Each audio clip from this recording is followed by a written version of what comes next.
আসসালামু আলাইকুম আরহামতুল্লাহি আবরাকাত। আমরা অবস্থান করছি বালিয়াডাঙ্গা দক্ষিণপাড়া নুরানি হাফিজিয়া মাদ্রাসা ও এতিমখানা ময়দানে। ইনশাআল্লাহ আমাদের মাদ্রাসার আগামীতে চালানোর পরিকল্পনা হেফজখানা আলাদা করা এবং নাজেরা বিভাগ আলাদা করা এবং নুরানি বিভাগ আলাদা চালানো।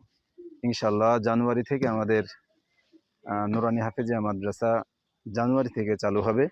এখানে যে ছাত্রগুলো ভর্তি হবে তাদের ভর্তি খরচ এবং খানা খরচ স্বল্পতেই ইনশাল্লাহ আমরা বহন করার চেষ্টা করব।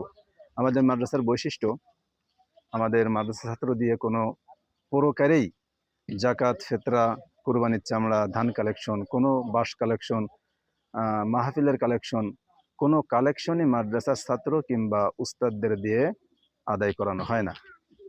ইনশাল্লাহ আগামীতেও আদায়টা হবে না সেই আশা ব্যক্ত করছি আমরা। তদুপরি যে ছাত্রগুলো ভর্তি হবে আমরা তাদের থেকে ভর্তি খরচ এবং খানা খরচ, আমরা ভর্তি খরচটা কিছু নেব এবং মাসিক খরচটাও কিছু নেব, কিন্তু সেটা 3 থেকে 400 টাকার উপরে ইনশাল্লাহ নেওয়া হবে না। আশা করছি আপনারা সবাই ভালো থাকবেন, সুস্থ থাকবেন। আসসালামু আলাইকুম রহমতুল্লাহ।